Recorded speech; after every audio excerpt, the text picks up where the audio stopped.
الحمد لله ذي العزة والعلاء رب العالمين، والصلاة والسلام على سيد الأنبياء والمرسلين، والعاقبة للمتقين. أما بعد فأعوذ بالله من الشيطان الرجيم. بسم الله الرحمن الرحيم. ألا بذكر الله تطمئن القلوب. صدق الله مولانا العظيم. إن الله وملائكته يصلون على النبي يا أيها الذين آمنوا صلوا عليه وسلموا تسليما. اللهم صل على سيدنا ومولانا محمد وعلى آل سيدنا ومولانا محمد وبارك وسلم وصل عليه. الصلاة والسلام عليك يا سيدي يا رسول الله. الصلاة والسلام عليك يا سيدي يا حبيب الله. الصلاة والسلام عليك يا سيدي يا شفيع المذنبين، وعلى آلك وأصحابك يا سيدي يا رحمة للعالمين. بعد حمد و صلاۃ، لائق عزت و تکریم جمیع بابس من الوقار، اللہ کے ذکر کے عنوان پر ہماری گفتگو جاری تھی. گزشتہ نشست کے آخر میں ایک حدیث شریف ہم نے شروع کی، اس کا پہلا جملہ سماعت کیا، وقت ختم ہو گیا. اسی حدیث سے اپنی گفتگو کا آغاز کریں گے. مسلم شریف کی حدیث ہے. آقا حضور رحمت عالم صلی اللہ علیہ وآلہ وسلم ارشاد فرماتے ہیں: مجتمع قوم فی بیت من بیوت اللہ. جب کوئی قوم اللہ کے گھروں میں سے کسی گھر میں اکٹھا ہوتی ہے اور مل بیٹھتی ہے، کیا کرتی ہے؟ یتلون کتاب اللہ، اللہ کی کتاب کی تلاوت کرتی ہے. وَيَتَدَارَسُونَهُ بَيْنَهُمْ، اور اللہ کے کتاب کا درس دیتی ہے اور درس سنتی ہے. اجتماع ہوتا ہے، مجمع لگتا ہے، مسلمان جمع ہوتے ہیں، دین سیکھتے سکھاتے ہیں، قرآن سیکھتے سکھاتے ہیں. ایسی جگہ پر جب لوگ اکٹھے ہوتے ہیں تو اس جگہ کا، اس اجتماع کا، اس محفل کا اللہ کے دربار کے اندر مقام اور مرتبہ رسول اللہ صلی اللہ علیہ وآلہ وسلم نے ارشاد فرمایا. پہلا کلام حضور نے فرمایا: الا نزلت علیہم السکینہ. پوری محفل پر اللہ سکون نازل فرماتا ہے.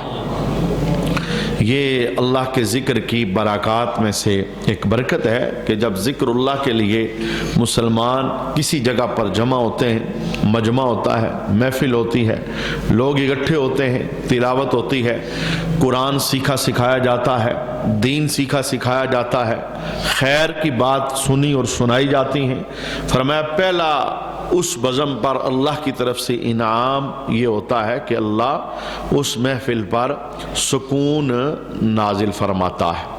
اور یہ قرآن حکیم کی جو آیت کریمہ خطبے کے اندر میں نے تلاوت کی ہے، رب کائنات نے سکون کی کنجی اپنے ذکر کو قرار دیا ہے. الا بذکر اللہ تطمئن القلوب.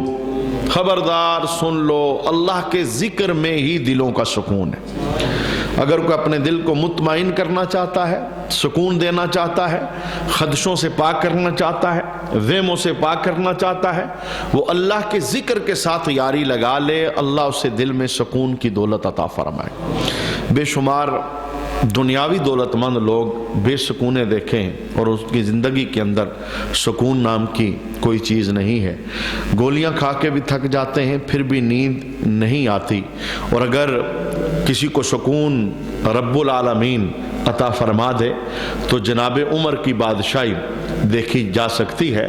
جب ایک بندہ دور سے آپ سے ملنے کے لیے آیا اور اس کے ذہن کے اندر یہ بات تھی کہ مسلمانوں کا اتنا بڑا خلیفہ ہے، اتنا بڑا بادشاہ ہے، شرق و غرب کے اندر جس کی بادشاہی کے شورے ہیں اس کا تو بڑا محل ہوگا، بڑا بستر ہوگا، بڑا وہ ناز کے ساتھ رہتا ہوگا، تو اس نے کسی سے آ کے مدینہ پوچھا کہ عمر سے ملنا چاہتا ہوں۔ تو جناب عمر درخت کے نیچے ایک پتھر اپنے سر کے نیچے رکھ کے آرام فرما رہے تھے۔ تو جناب اگر اللہ سکون عطا فرمائے تو پتھر کے اوپر بھی رب سکون دے دیتا ہے، اور سکون نہ آئے تو نرم بستروں کے اندر بھی سکون نہیں آتا۔ پتہ یہ چلا یہ خدائی عطا کا نام ہے، یہ اللہ کی طرف سے عطا کردہ ایک نعمت ہے جو دولت سے نہیں خریدی جا سکتی، جو عہدے سے نہیں خریدی جا سکتی، جو بندوں کے جتھے سے نہیں خریدی جا سکتی۔ اپنا ہی گھر بندے کو کھانے لگ جاتا ہے اور اپنا ہی کاروبار بندے کی نظروں کے اندر نفرت بن کر وہ سامنے آ جاتا ہے جب رب سکون چھین لے۔ اور اگر اللہ سکون دے تو ایک جھونپڑی کے اندر بھی بندہ پرسکون ہو جاتا ہے۔ تو سکون کی دولت جس در سے ملتی ہے وہ رستہ رسول اللہ نے ہمیں بتایا ہے۔ فرمایا جب قوم کسی جگہ پر جمع ہوتی ہے اور ان کے جمع ہونے کا مقصد کیا ہے، اللہ کی بات سنتے ہیں، اللہ کی بات سناتے ہیں، ذکر کرتے ہیں اور ذکر سنتے ہیں، تلاوت کرتے ہیں، تلاوت سنتے ہیں، قرآن سیکھتے ہیں، قرآن سکھاتے ہیں، اس عنوان سے جمع ہوتے ہیں، تو فرمایا اس بزم کے نام اللہ کا پہلا انعام یہ ہے، اللہ اس بزم پر سکون کی دولت نازل فرماتا ہے، اور سکون بارش کی طرح برستا ہے اس محفل میں بیٹھنے والوں کے لیے۔ ویسے اگر بندہ دل پر ہاتھ رکھ کر ایمان کے ساتھ یہ فیصلہ کرے تو فیصلہ کرنے میں اسے دیر نہیں لگتی۔ جب تک رب کے گھر میں نہیں آیا تھا پریشان تھا اور خدشات تھے اور بے شمار پریشانیوں میں گھیرا ہوا تھا، لیکن جتنی دیر کے لیے بندہ آ کے اللہ کے گھر میں بیٹھ جاتا ہے سارے غم غلط ہو جاتے ہیں اور اللہ رحمت عطا فرماتا ہے۔ سب سے پرسکون جگہ وہ اللہ کا گھر ہے، اور اس سے بڑھ کر کائنات کے اندر آپ کو سکون نہیں ملے گا، نہ کسی وادی میں، نہ کسی پارک میں، نہ کسی خوبصورت نظارے کے اندر، اور نہ کسی خوبصورت آواز کے اندر۔ سب سے زیادہ پرسکون جگہ وہ اللہ کا گھر ہے، وہ اللہ کا گھر ہے، اس سے بڑھ کر کوئی سکون والی جگہ نہیں ہے۔ اور وجہ کیا ہے؟ وجہ یہ ہے کہ اللہ کے گھر کو رسول اللہ نے جو درجہ دیا ہے وہ درجہ کیا ہے؟ فرمایا یہ خالی اینٹوں کا بنا ہوا مکان تصور نہ کرنا، اور نیچے بچھی ہوئی صفیں تصور نہ کرنا، اور یہ چھت کا ڈھانچہ تصور نہ کرنا، بلکہ رب کے گھر کی شان کیا ہے؟ یہ خالی اینٹوں کا بنا ہوا گھر نہیں ہے، رب نے اسے جنت کا باغ بنایا ہوا ہے۔ اذا مررتم بریاض الجنہ فرتعوا، جب تم جنت کے باغوں سے گزرا کرو کچھ کھا لیا کرو۔ تو مجھے بتائیں اگر جنت میں بندے کو سکون نہیں آئے گا تو کہاں آئے گا؟ کائنات میں اور کوئی جگہ نہیں ہے جسے جنت کہا گیا ہے، یہ رب کا گھر ہے جو حصہ مسلمان مخصوص کر دیتے ہیں رب کے نام کے لیے، رب کے گھر کے لیے، مسجد کے لیے، یہ جگہ اتنی پرسکون ہو جاتی ہے دنیا ہی کے اندر اسے جنت کا باغ قرار دے دیا جاتا ہے۔ اچھا آئیے اس محفل پر، جس محفل کا عنوان اللہ کا ذکر ہے، دین سیکھنا سکھانا ہے، قرآن سیکھنا سکھانا ہے، اللہ کا نام سننا اور سنانا ہے، اس پر اللہ کی طرف سے جو دوسرا انعام ہوتا ہے وہ ذرا سنیے۔ میرے محبوب ارشاد فرماتے ہیں، مسلم کی حدیث ہے، وَحَفَّتْهُمُ الْمَلَائِكَةُ، فرمایا اللہ کا نام سننے سنانے کے لیے جو لوگ جمع ہوتے ہیں وہ رب کے دربار میں اتنے بلند ہو جاتے ہیں، اتنے اونچے ہو جاتے ہیں، رب کے نورانی فرشتے اس پورے اجتماع کا طواف کرنے لگ جاتے ہیں۔ عزت والی جگہ کا طواف کیا جاتا ہے۔ کائنات میں ایک ہی مقام ہے جسے بیت اللہ کہتے ہیں، اللہ کا گھر، جس کا طواف ساری زندگی جاری و ساری رہے گا، قیامت تک ہوتا رہے گا، اور یہ عزت کی نشانی ہے کہ رب کا گھر محترم ہے، مکرم ہے، اس کے گرد پھیرے لگائے جائیں، طواف کیا جائے، اور دنیا کے اندر وہ مجمع بھی بڑا عزتوں کے لائق ہے اور وہ اجتماع بھی بڑی عزتوں کے لائق ہے، جس اجتماع کا مقصد رب کی بات سننا سنانا ہے، دین سننا سنانا، قرآن سیکھنا سکھانا، ذکر سننا سنانا، اور اللہ کا نام لینا سننا سنانا، فرمایا اتنا بلند ہو جاتا ہے اللہ فرشتوں کو بھیجتا ہے، اے فرشتوں خالی بیٹھنا نہیں ہے بلکہ اس مجمع کا طواف کرنا جہاں میرا نام لینے والے بیٹھے ہوئے ہیں، جہاں میرا کلام پڑھنے پڑھانے والے بیٹھے ہوئے ہیں۔ میں کہتا ہوں کتنا بلند ہو جاتا ہے بندہ جب ذکر اللہ کی محفل میں آتا ہے، جب قرآن کی بزم میں آتا ہے، جب رب کا نام سننے سنانے کے ماحول میں داخل ہوتا ہے۔ محلے میں ہو سکتا ہے اسے کوئی سلام نہ کرے، لیکن اللہ کا نام مجمع میں بیٹھ کر اس نے لیا ہے، اتنا بلند ہو گیا ہے رب نے نورانی فرشتے طواف کے لیے بھیجے، پھیرے لگاتے رہو، چکر لگاتے رہو۔ کب تک؟ فرمایا جب تک یہ بیٹھا ہے ہمارا نام لینے کے لیے، ہمارا ذکر کرنے کے لیے، ہماری بات کرنے کے لیے، سننے سنانے کے لیے، سیکھنے سکھانے کے لیے، پڑھنے کے لیے، جب تک بیٹھا ہے اس مجمع کے اندر، فرمایا اس مجمع کا طواف کرتے رہو۔ اور دوسری حدیث ہم نے سماعت کی تھی جو گزشتہ نشست کے اندر کہ ایک فرشتوں کا گروہ، یہ فرشتے علادہ ہیں جو طواف والے ہیں، یہ فرشتے علادہ ہیں، اور جو دوسرے فرشتے ہیں جو زمین میں سیر کرتے ہیں، ذکر کی بزمیں ڈھونڈتے ہیں، وہ کیا کرتے ہیں؟ وہ حلقہ بناتے ہیں، پھر اوپر پھر اوپر پھر اوپر، زمین سے لے کے ان کا حلقہ آسمان تک پہنچ جاتا ہے۔ یہ ان کا اعزاز ہے۔ اور یہ فرشتے علادہ ہیں جو ذکر کی بزم کے گرد طواف کرتے ہیں، پھیرے لگاتے ہیں، چکر لگاتے ہیں۔ اچھا، تیسرا فیض اس بزم کا رسول رحمت صلی اللہ علیہ وآلہ وسلم ارشاد فرماتے ہیں وَغَشِيَتْهُمُ الرَّحْمَةُ، فرمایا جو لوگ اللہ کا نام لینے کے لیے، اللہ کا ذکر کرنے کے لیے، قرآن سننے کے لیے، سنانے کے لیے، دین سیکھنے سکھانے کے لیے ایک مجمع میں بیٹھتے ہیں، ایک اجتماع میں بیٹھتے ہیں، ایک محفل میں حاضر ہوتے ہیں اور جمع ہو جاتے ہیں، ان کے لیے رب کی طرف سے تیسرا فیضان یہ ہے وَغَشِيَتْهُمُ الرَّحْمَةُ، رب کی رحمت پوری بزم کو ڈانپ لیتی ہے۔ اللہ کی رحمت، اللہ کی رحمت کی بڑی قیمت ہے۔ امام محمد غزالی علیہ رحمہ نے سمجھانے کے لیے کہ کسی بندے کو یہ احساس پیدا ہو کہ رب کی رحمت کی قیمت کیا ہے، آپ نے کلام ارشاد فرمایا۔ آپ فرماتے ہیں ایک طرف انسان کی پوری زندگی کے عمل، نماز، روزہ، حج، زکوٰۃ، تہجد، تسبیح، درود، تلاوت، صدقے، خیرات، پوری زندگی کی عبادتیں، عمل صالح، وہ ایک طرف، اور دوسری طرف کسی کو رب ایک رحمت عطا فرما دے کہ اگر موازنہ کرنا چاہو جیتا کون ہے؟ پوری زندگی کے عمل، یہ رب کی ایک رحمت۔ امام فرماتے ہیں کہ رب کی ایک رحمت پوری زندگی کے اعمال پر حاوی ہو جاتی ہے۔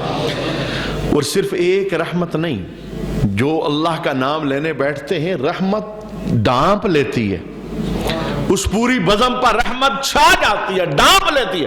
گویا وہ لوگ جو اللہ کا نام لینے کے لیے، سننے سنانے کے لیے، دین سیکھنے سکھانے کے لیے کسی محفل کا حصہ بنتے ہیں، وہ اتنے خوش نصیب ہوتے ہیں، اتنے اونچے ہوتے ہیں، پورے کا پورا مجمع اور محفل رب کی رحمت کی چادر کے نیچے بیٹھی، اللہ کی رحمت کے سائے کے نیچے بیٹھی ہوتی ہے۔ اور چوتھا اعزاز اور بہت بڑا اعزاز، میں کہتا ہوں یہ حدیث سننے کے بعد ہمیں ذوق شوق سے درس قرآن کی بزم میں آنا چاہیے۔ یہ حدیث سننے کے بعد ہمیں ذوق شوق سے جمعہ کے اجتماع میں پہلی پراٹھی اور فرسٹ ٹائم آنا چاہیے، تاکہ پورے کا پورا اجتماع شروع سے آخر تک اس کا فیض ہم وصول کر سکیں، اور ہمیں غیر حاضر نہیں رہنا چاہیے۔ اس لیے یہ جو دو حدیثیں یہ خالی مجموع کا فیض ہے، تنہائی والا وہ تو عبادت ہی ہے نا، لیکن یہ فیض مجمع کا ہے، اجتماع کا ہے، محفل کا ہے، مسلمانوں کے جمع غفیر کا ہے، 3 4 10 15 20 100 200 جہاں لوگ جمع ہوتے ہیں، یہ اس مجمع کا فیض۔ اور جب کبھی مجمع سجے اور محفل لگے، قرآن کی آواز بلند ہو، کوئی بلائے نہ بلائے، بن بلائے ہمیں وہاں پہنچنا چاہیے، حاضری پکی کرنی چاہیے۔ اس لیے ان قریب ہماری زندگی کی کتاب بند ہونے والی، ان قریب یہ سورج غروب ہونے والا ہے، یہ پھول مرجانے والا ہے، یہ جام ہم نے پینا ہے، پھر نہ کسی محفل میں جا سکیں گے، نہ کوئی بلائے گا، نہ کوئی درس قرآن کے لیے ہمیں دعوت دے گا، بس یہ زندگی کی بہار ہے، اس کے اندر جو کرنا ہے کرنا ہے۔ لہٰذا تیز ترین دنیا کے اندر دیگر مصروفیات کے ساتھ ہمارا یارانہ اللہ کے گھر کے ساتھ بھی ہونا چاہیے، جہاں ذکر کی بزم، جہاں خیر کی بزم، جہاں قرآن کی بزم، جہاں دین کا پیغام، وہاں پر ہمیں اپنی حاضری پختہ کرنی چاہیے۔ اس حاضری کا بڑا فیضان ہے۔ ذرا چوتھا اعزاز سنیے، میرے محبوب کریم علیہ السلام ارشاد فرماتے ہیں لوگ اللہ کے گھروں میں سے جب کسی گھر کے اندر جمع ہوتے ہیں، اللہ کی کتاب کی تلاوت ہوتی ہے، سیکھا سکھایا جاتا ہے، پڑھا پڑھایا جاتا ہے، ذکر کی آوازیں بلند ہوتی ہیں، لوگ دین کی طرف توجہ لگاتے ہیں، رب کے نام کی طرف ان کے ذہن کا پرندہ وہ پرواز کرتا ہے۔ اس بزم کا چوتھا فیضان کیا ہے؟ آقا حضور ارشاد فرماتے ہیں وَذَكَرَهُمُ اللَّهُ فِي مَنْ عِنْدَهُ، اللہ حریم قدس میں فرشتوں کی محفل سجا کے ان بندوں کا نام لے کے ذکر کرتا ہے جو زمین پر اس کا ذکر کر رہے۔ جناب یہ کتنا بڑا اعزاز ہے، کتنا بڑا اعزاز ہے۔ بندوں نے ایک بزم سجائی ہے، ایک محفل سجائی ہے، رب کا نام لے رہے، سن رہے، سنا رہے، قرآن پڑھ رہے ہیں، پڑھا رہے ہیں، دین سیکھ رہے، سکھا رہے۔ اتنے بلند ہو گئے آسمانوں پر رب حریم قدس میں فرشتوں کی اور ان معصوم عبادت گزار فرشتوں کی بزم لگا کے نام لے کے کہتا ہے دیکھو وہ بھی آیا ہے، دیکھو وہ بھی آیا ہے، دیکھو وہ بھی آیا ہے۔ میں کہتا ہوں رب کے دربار میں ہمارا نام لیا جائے، اس سے بڑی خوش نصیبی کیا ہے؟ اس سے بڑا اعزاز کیا ہے؟ اور یہ نام کیسے لیا جائے گا؟ رسول اللہ نے طریقہ بتا دی۔ کسی ایسی بزم سے ریلیٹڈ ہو جاؤ، کسی ایسے اجتماع سے جڑ جاؤ، کسی ایسی محفل کا حصہ بن جاؤ جہاں لوگ جمع ہیں، دین سیکھا سکھایا جا رہا ہے، قرآن پڑھا پڑھایا جا رہا ہے، وہاں آنا جانا شروع کر دو۔ فرمایا اتنے بلند ہو جاؤ گے، زمین تو زمین ہے، آسمانوں پر رب کے دربار میں تمہارا نام لیا جائے گا۔ کتنی بڑی خوشبختگی ہے ہاں؟ جس بشر کو زمین پر کوئی سلام نہ دے، رب کا نام لینے کے لیے اپنے آپ کو مخلص کرے تو اس کا ذکر آسمانوں پہ ہونے لگ جائے، ہاں اس کے تذکرے آسمانوں پر چھڑ جائے۔ اللہ کا نام، اچھا میں نے بارہا اس گفتگو کے دوران آپ کو یہ بتایا کہ ذکر کا مفہوم بڑا وسیع ہے۔ ہم اپنا ہر لمحہ ذکر میں گزار سکتے ہیں، ہم اپنا ہر کام ذکر کے سائے میں کر سکتے ہیں۔ آج میں وہ طریقے آپ کو بتاؤں گا، آپ جو بھی کام کریں اس میں ذکر کی برکت شامل ہو سکتی، ذکر کی رحمت شامل ہو سکتی۔ آقا حضور رحمت عالم صلی اللہ علیہ وسلم نے جو ہمیں وضو کرنے کا طریقہ بتایا ہے، نماز کے لیے ہم وضو کرتے تو حدیث شریف کے اندر، یہ بھی مسلم شریف کی حدیث ہے، نبی کریم علیہ السلام نے ایک وظیفہ دیا، یہ ذکر ہے اللہ کا، اور اس وظیفے کا فیضان دیکھیے۔ فرمایا جو مسلمان کامل وضو کرے، یعنی تمام سنتوں کو ملحوظ خاطر رکھتے ہوئے مکمل طور پر وضو کے فرائض کا اہتمام کرے، کامل وضو، اور وضو کرنے کے بعد کیا کرے؟ آسمان کی طرف نظر اٹھائے اور دوسرے کلمے کی تلاوت کرے، ذکر کرے، اشہد اللہ الہ الا اللہ وحدہ لا شریک لہ واشہد ان محمدن عبدہ ورسولہ۔ یہ کیا ہے؟ ذکر ہے اللہ کا۔ وضو کر کے فارغ ہوا ہے، رب کا نام، رب کا ذکر ان کلمات کے اندر اس نے لیا، دوسرے کلمے کی صورت میں آسمان کی طرف نظر کر کے۔ تو میرے محبوب کہتے ہیں کہ اللہ وضو کے بعد اس کلمہ پڑھنے والے سے اتنا خوش ہوتا ہے، اتنا خوش ہوتا ہے، اللہ اس کے لیے آسمان پر جنت کے 8 دروازے کھول دیتا ہے۔ یہ کتنی بندے نے محنت کی ہے، وضو کر کے خالی اس نے توجہ لگائی، آسمان کی طرف اپنا چہرہ کیا، نظر کی اور دوسرے کلمے کو پڑھ لیا، کہا رب اس موقع پر جب کہ عبادت کے لیے بڑھ رہا تھا، جنازہ کے لیے وضو ہے، قرآن کے لیے وضو ہے، نماز کے لیے وضو ہے، جمعہ کے لیے وضو ہے، رب اتنا خوش ہوا ہے، جنت کے 8 دروازے کھولتا ہے اور کھول کے اللہ کی طرف سے اعلان ہوتا ہے، اے میرا نام لینے والے جس دروازے سے چاہے تو جنت میں داخل ہو جا۔ کتنا بڑا اعزاز، کتنی بڑی رحمت۔ اب یہ دوسرا کلمہ وضو کے بعد پڑھنے کے لیے کوئی قاری، حافظ، عالم، مفتی ہونا ضروری نہیں جناب، کوئی فقیری راہوں پر چلنا یہ ضروری نہیں، یہ تو ہر مسلمان کے لیے فائدہ ہے۔ ہر وضو کو عبادت کے لیے جو وضو ہم کرتے ہیں، ہر وضو کو ذکر کے سائے میں گزارا جا سکتا ہے، ذکر کے سائے میں گزارا جا سکتا ہے۔ اچھا ایک اور حدیث سماعت کریں، یہ سنن ترمذی کی حدیث ہے۔ آقا حضور رحمت عالم صلی اللہ علیہ وسلم نے ارشاد فرمایا کہ جس نے سچے دل سے یہ وظیفہ پڑھا، لا الہ الا اللہ، یہ کلمہ توحید ہے، افضل الذکر لا الہ الا اللہ، جب پڑھا کریں الا اللہ نہیں، الا اللہ، یہ اس کی ادائیگی ہے، لا الہ الا اللہ۔ فرمایا جس بندے نے اخلاص مندی کے ساتھ اس کلمے کو پڑھا تو میرے محبوب کہتے ہیں کہ اگر زمین بھر کے گناہ بھی لے کے اللہ کے دربار میں آئے گا تو اللہ اسے معاف فرما دے گا۔ کتنا راضی ہوتا ہے اس بندے سے جو بندہ رب کا نام ان کلمات میں لیتا ہے، لا الہ الا اللہ۔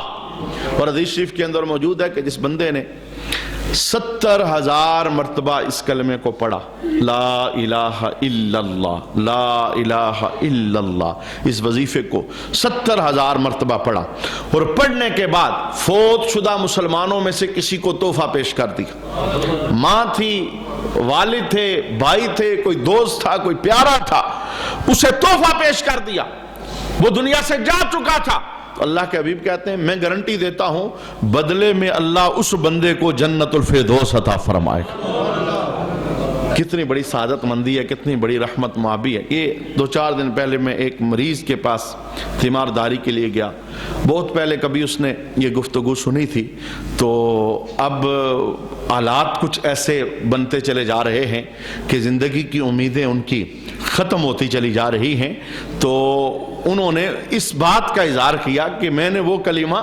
70,000 مرتبہ پڑھ کے اپنے پاس رکھا ہوا ہے۔ دیکھیں مسلمانوں کو اس نام پر امید ہے نا، اور جب انسان کا آخری سفر آتا ہے دنیاوی امیدیں ساری کٹتی نظر آتی، پھر اللہ کے علاوہ کوئی سہارا نظر نہیں آتا، پھر یہی نام ہے جو منص و مددگار ہوتا ہے۔ تو آقا حضور رحمت عالم نے ارشاد فرمایا اپنے لیے، اپنے کسی جاننے والے کے لیے، دوست عزیز کے لیے اس کلمے کا ورد 70,000 مرتبہ کریں۔ اور میں کہتا ہوں آپ اپنی زندگی کے اندر اس وظیفے کو پختہ یوں کر لیجئے، ہر نماز کے بعد 200 بار اس کلمے کی تلاوت کریں، ہر نماز کے بعد۔ یہ 5 نمازوں میں 1000 بار ہو جائے گا، اور 70 دنوں میں 70,000 کی گنتی پوری ہو جائے گی۔ ایک مرتبہ 70 دن ہوں تو ماں کو تحفہ دیں، پھر 70 دن ہوں ابا جی کو تحفہ دیں، پھر 70 دن ہوں کوئی چچا دنیا سے گیا اسے تحفہ دیں، دادا جی کو، یعنی زندگی تو ہے نا۔ اور کبھی ذہن میں یہ نہ سوچنا اچھا میں نے تو پڑھ کر فلاں کو دے دیا ہے، اپنے لیے تو میں نے رکھا ہی نہیں ہے، تو اس کا فائدہ کیا ہوگا؟ چونکہ یہ جس مریض کی میں نے تیمارداری کی اس نے اپنی عقل کے مطابق یہ کہا کہ میں نے پڑھ کے اپنے پاس رکھا ہوا ہے، حالانکہ اس کا فائدہ پتہ کیا ہے؟ جب آپ کسی کو دیں گے نا سب سے پہلے وہ آپ کے حق میں قبول ہوگا۔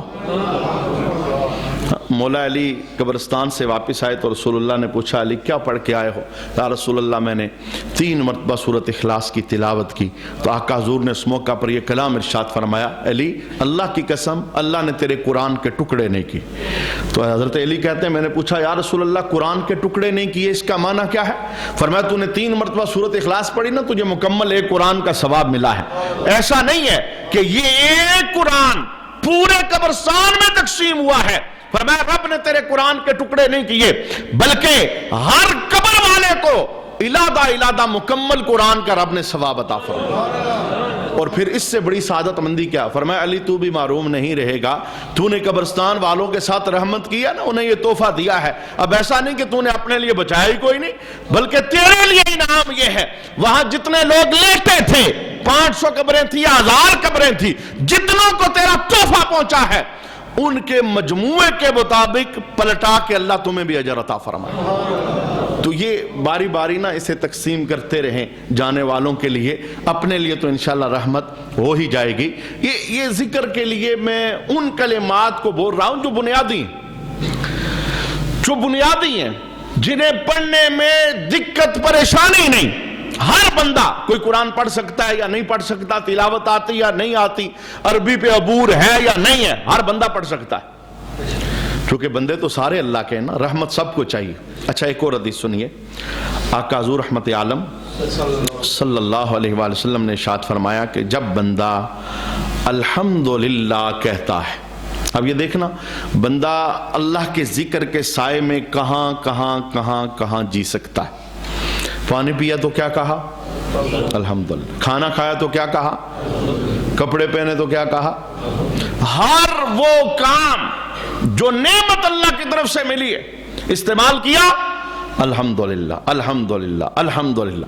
اور اللہ یہ چاہتا ہے کہ بندوں کی زبان پر اس کلمے کے ذریعے شکر جاری رہے، چونکہ اس کا یہ قانون ہے جو قرآن کے اندر بیان ہوا ہے، جو قوم شکر ادا کرتی ہے اللہ نعمتیں بڑھا دیتا ہے۔ لَإِن شَكَرْتُمْ لَأَزِيدَنَّكُمْ، اگر تم شکر کرو گے میں اور عطا فرماؤں، میں اور عطا فرماؤں، میں اور عطا فرماؤں۔ شکر سے نعمتیں بڑھتی ہیں، ان میں اضافہ ہوتا ہے، زوال نہیں آتا، نعمتیں ضائع نہیں ہوتی۔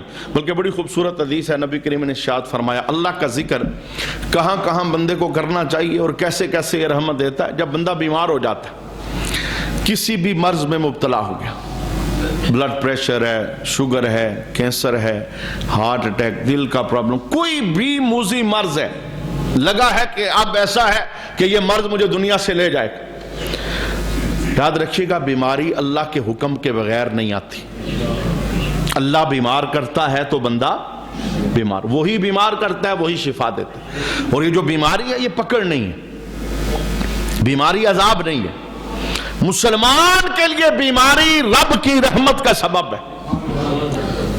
ہمارے یہاں نا لوگ یہ تصور کرتے ہیں کہ جو بندہ بیمار نہ ہو، بالکل ٹھیک ٹھاک ہی دنیا سے چلا جائے، بغیر بیماری کے چلا جائے، وہ تو بہت اچھی موت مرا ہے۔ اور جو کسی موذی مرض میں بیچارہ بیمار ہو گیا، کوئی کینسر ہو گیا، کوئی بلڈ پریشر تھا، شوگر تھی، کوئی اور اس کے اندر کا معاملہ اس طرح کا ہو گیا کہ شدید ترین بیماری میں تھا، پھر موت ہو گئی، اس کی موت اچھی نہیں ہوئی، یہ ہم لوگوں کا معیار ہے اور بالکل غلط ہے۔ ام المومنین ام عائشہ صدیقہ رضی اللہ تعالی عنہا آپ فرماتی ہیں کہ پہلے میں سمجھتی تھی کہ بیماری بری چیز ہے مسلمان کے لیے، لیکن جب میں نے دیکھا نا کہ آمینہ کا لال دنیا سے جاتے ہوئے 17 دن تک بیمار رہا، 17 دن تک، وہ نبی جس کی خاطر کائنات بنائی گئی، وہ نبی جو جنت کے مالک ہے، جو رب کے محبوب ہیں، 17 دن تک بخار۔ اور اماں عائشہ کہتی ہیں اتنے تیز غشی کے دورے پڑتے تھے، اتنے تیز کہ رسول اللہ کئی گھنٹے وہ بے ہوشی کے اندر رہتے۔ اماں عائشہ کہتی ہیں کہ میں سمجھ گئی کہ جب آمینہ کا لال بیماری کو سینے لگا کے دنیا سے جا رہا ہے تو بیماری یہ زحمت نہیں، یہ تو مسلمانوں کے لیے رحمت کا سبب ہے۔ حضور نے اپنے آئینے میں بتایا نا گھبرانا نہیں، کسی کو بیماری لگ جائے، کوئی بیمار ہو جائے اور پھر حالتے بیماری میں دنیا سے چلا جائے، دل چھوٹا نہ کرنا اور گھبرانا نہیں، دیکھو میں نبیوں کا امام ہو کے بھی اس گلی سے گزر کے جا رہا ہوں۔ ہمارے ہاں نا بیماری اس لحاظ سے رحمت ہے، گناہ صاف ہو جاتے ہیں، نبی تو ہوتے ہی صاف ہیں، انہوں نے اس چیز کو یوں قبول کیا، آئینہ بنا کر امت کو بتایا، گھبرانا نہیں۔ اچھا کتنا بڑا اعزاز ہے، بیماری اللہ کی رحمت ہے۔ اور حدیث شریف کے اندر ہے کہ اللہ جب کسی بندے کے ساتھ پیار کرتا ہے تو اسے بیمار کرتا ہے، اور ایک بیمار بھی نہیں ہوتا۔ اور یہ اللہ کی کوئی خاموش پکڑیں بھی ہوتی ہیں، گرفتیں بھی ہوتی ہیں اور بڑی سخت ہوتی ہیں۔ یہ شان کے ساتھ کہنے والا جملہ نہیں ہے، میں تو 10 سال ہوا جی بیمار ہی نہیں ہوا، یہ کوئی خاموش پکڑ ہے، یہ کوئی استدراجی عمل ہے جو آہستہ آہستہ تجھے اپنے کرتوتوں کے نتیجے کی طرف لے کے جا رہا ہے۔ میرے محبوب کہتے ہیں کہ جب بندہ بیمار ہوتا ہے نا، کوئی بھی بیماری اس کے جسم میں آتی ہے تو اس کے لبوں سے نکلے جملے سننے کے لیے اللہ آسمان سے فرشتے بھجواتا ہے، جاؤ فرشتوں دیکھو میں نے بندے کو بیمار کیا، اب میرا بندہ کیا کہتا ہے۔ بیمار اللہ کرتا ہے، شفا اللہ دیتا ہے، میں نے بندے کے جسم میں تکلیف ڈالی ہے، موذی مرض لائق ہو گیا، میرا بندہ بیمار ہو گیا، جا کے دیکھو میرا بندہ کیا کہہ رہا ہے۔ ہم مسلمان ہیں، ہمیں رسول اللہ نے سمجھایا ہے کہ جب تم بیمار ہو جاؤ تو تم نے کہنا ہے الحمدللہ کیا کہنا ہے؟ بڑے بڑے شدید ترین. ایک بندے سے تیمارداری کے دوران ملاقات ہوئی, 2 مہینے تک ایک روٹی کا لقمہ بھی اس کے حلق سے نیچے نہیں اترا, اور وہ دوسرے لفظوں کے اندر ایک ہڈیوں کا مجسمہ بنا ہوا موت کے دن پورے کر رہا. لیکن اس کنڈیشن کے اندر بھی میں نے پوچھا بھئی کیا حال ہے؟ کہتا ہے الحمدللہ. یہ مسلمان کی شان ہے نا, یہ رسول اللہ نے ہمیں بتایا. حالات کیسے بھی ہوں, سختی ہے, نرمی ہے, بیماری ہے, صحت مندی ہے, ہر حال کے اندر تم نے کہنا ہے الحمدللہ. ان جملوں کا فیض ہے, اس جملوں کے فیض. رسول اللہ ارشاد فرماتے ہیں بندہ بیمار ہو گیا, فرشتے پاس بیٹھے ہوتے ہیں, سنتے رہتے ہیں بندہ کیا کہہ رہا ہے. اچھا, جب بندے کی بیماری ٹھیک ہوتی ہے یا اس بیماری میں بندے کی موت ہوتی ہے تو فرشتے اللہ کے دربار میں جاتے ہیں, تو اللہ تعالیٰ سب کچھ جانتے ہوئے فرشتوں سے پوچھتا ہے, فرشتوں یہ بتاؤ جس بندے کو میں نے بیماری کی آزمائش میں ڈالا میرا بندہ کیا کہہ رہا تھا؟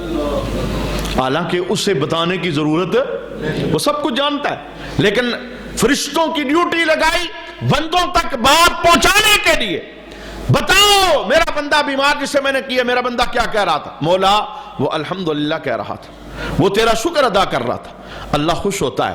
کہا آزمائش میں بھی میرا شکر ادا کر رہا تھا, فرشتوں گواہ ہو جاؤ اگر اس بیماری کے اندر اسے صحت یابی میں نے دی میں پہلے سے بڑھ کر صحت عطا فرماؤں گا, کیونکہ میرا شاکر بندہ ہے. اور اگر یہی بیماری اس کی موت کا سبب بن گئی, یہ میرے دربار میں آ گیا, اس کا وقت پورا ہو گیا, فرشتوں گواہ ہو جاؤ, عام موت نہیں دوں گا, میں اس بیمار بندے کو شہادت والی موت عطا فرماؤں گا. جناب دن تو گزر ہی جاتے ہیں, رہنا تو ادھر نہیں ہے, لیکن جس نے ان ایام کو, اور اللہ اکبر کتنی اللہ کی رحمتیں, عام حالات کے اندر نا بندے عبادت کرتے ہیں اللہ کی, نفل پڑھتے ہیں, جنازے پڑھتے ہیں, اشراق, چاشت, تہجد, بہت سارے نفلی کام کرتے ہیں صحت مندی کی حالت کے اندر, لیکن بیمار ہو جاتے ہیں تو اب نہیں کر رہے, یعنی جنازے کے لیے نہیں جا سک رہے, تہجد کے لیے نہیں اٹھ سک رہے, اشراق چاشت نہیں پڑھی جا, بامشکل نماز کا اہتمام کرتے ہیں. تو پتہ انہوں نے صحت مندی کی حالت ذکر میں گزاری, اللہ کا نام لے کے گزاری, نفلی عبادتوں میں گزاری, جنازوں میں آنا جانا ان کا لگا رہا. جب یہ بیمار ہو جاتے ہیں نہیں جا سکتے, اللہ فرشتوں کو کہتا ہے فرشتوں لکھ دو یہ جنازے میں گیا ہے. کیوں؟ صحت میں جایا کرتا تھا. اے اللہ اس نے تہجد نہیں پڑھی, اللہ کہتا ہے فرشتوں لکھ دو اس نے پڑھی ہے. مولا کیوں؟ فرمایا صحت مندی میں پڑھا کرتا تھا. یعنی جب صحت مندی والے ایام بندہ یوں بسر کرے عبادتوں میں, پھر بیمار ہو جائے نہ بھی کر سکے, بغیر کیے اللہ بندے کو عبادتوں کا اجر عطا فرماتا. تو میرے محبوب ارشاد فرماتے ہیں کہ جب بندہ الحمدللہ کہتا ہے تو یہ کلمہ اللہ کو اتنا پسند ہوتا ہے کہ اللہ اس کلمے کے بدلے زمین آسمان کے درمیان نیکیاں بھر کے اسے دیتا ہے. کون کاؤنٹنگ کر سکتا ہے؟ صرف اتنا کہا الحمدللہ, فرمایا رب اتنا خوش ہوتا ہے زمین آسمان کے درمیان بھر کے اسے نیکیاں دی جاتی. میرے محبوب کہتے ہیں دوسری مرتبہ بندہ کہتا ہے الحمدللہ تو زمین سے لے کے 7ویں آسمان اور 7ویں آسمان سے لے کے تخت الثری تک نیکیاں بھر کے اللہ اسے عطا فرماتا. اور میرے محبوب کہتے ہیں جب بندہ تیسری مرتبہ کہتا ہے نا الحمدللہ تو پھر اللہ کی طرف سے اعلان ہوتا ہے میرے بندے تو سوال کر میں تجھے عطا فرماؤں گا. تو مانگ, میرا نام تو نے لیا ہے, میرا شکر ادا کیا ہے اور مجھے یاد کیا ہے, اب تو سوال کر. مانگنا تیرا کام ہے اور تیری جولی کو بھرنا مجھ رب کا کام. اللہ کا ذکر یہ مختلف صورتوں کے اندر, یہ ہم جب سونے لگتے ہیں نا بستر کے اوپر تو ہمیں اللہ کا ذکر ان لفظوں میں پڑھنا چاہیے. اللہم بسمک اموت واحیا, یہ اللہ کا نام ہے. اے اللہ میں تیرے نام پر مر رہا ہوں. اور چونکہ یہ جو نیند ہوتی ہے نا یہ آدھی موت ہوتی ہے, بندہ فوت ہو جاتا ہے, روح نکل کے آسمانے بالا, یہ اللہ کا تیز ترین نظام ہے. جب جاگتا ہے تو روح فوراً واپس آ جاتی ہے. اور کتنے ایسے ہیں جن کی جاتی ہے تو واپس نہیں آتے. لوگ کہتے ہیں صحیح سالم تو سویا تھا, اسی لیے ایک شاعر نے کہا نا سونے والے رب کو سجدہ کر کے سو, کیا خبر اٹھے نہ اٹھے صبح کو. تو سو رہا ہے بے باک ہو کے, نہ ڈر ہو کے,